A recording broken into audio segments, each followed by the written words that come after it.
سلام على الاكلات البسيطه اللي بجد تفتح النفس. وصفه نباتيه تنفع للغداء او للعشاء بدون فراخ او لحمه، وكمان مكوناتها من البتنجان والطماطم بس. لو جربتوها هتعملوها دايما، طعمها حلو جدا. اول حاجه بنجيب طاسه ونحطها على النار، نحط فيها شويه زيت زيتون ونحط عليهم 4 أو 5 فصوص من الثوم متقطعين شرايح بالشكل ده. اول ما الثوم تبتدي ريحته تطلع نبتدي ننزل ببصله كبيره متقطعه مكعبات صغيره بالشكل ده. وبعد ما البصله تدبل هنحط برده فلفل حامي وفلفل رومي ونقلبه كده لغايه ما يبتدي يتشوح ويدبل هو كمان. هنكون مجهزين طماطم شايلين القمع بتاعها من تحت كده، وبعدين بنحطها بالشكل اللي انتوا شايفينه ده.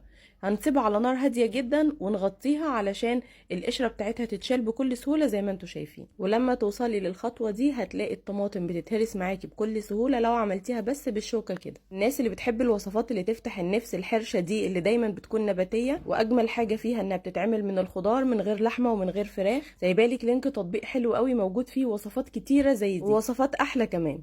لينك التطبيق موجود في اول تعليق او في البايو، هتستفيدي منه جدا لو حملتيه. عايزه اقولك كمان ان التطبيق مجاني. بعد ما هرست الطماطم وسبتها لما دبلت تماما، حطيت معلقه كبيره من صلصه الطماطم عشان تعزز اللون والطعم، وهضيف بقى بهارات بسيطه جدا، ملح فلفل اسود كمون وبابريكا بس، وهنغطيها ونسيبها تشرب كده التتبيله مع بعض. بعد كده هحط معلقه كبيره من الخل وهقلب، وهنزل بالبتنجان اللي هكون قليته، وممكن تقليه في الاير فراير او في الفرن او في الزيت عادي. تقليها وهتحمريه بالطريقه اللي انت بتحبيها. في الخطوه دي هنكون مهديين النار تماما، وهنحط شويه جبنه موتزاريلا على الوش، ودي خطوه زياده تقدري تستغني عنها. وهنغطي على الطاسه ونسيبها تاخد لها 5 دقايق او 10 دقايق كده علشان تشرب من صوص الطماطم وكمان الجبنه تسيح. تعالي لي بقى شوفي شكل الطاسه عامل ازاي، يفتح النفس والطعم يفتح النفس اكتر. يعني الطعم احلى من الشكل مليون مره. بالنسبه لي كهند انا بحب اتغدى بوجبه زي دي، بجد بتبقى مشبعه جدا وتفتح النفس وبألف هنا.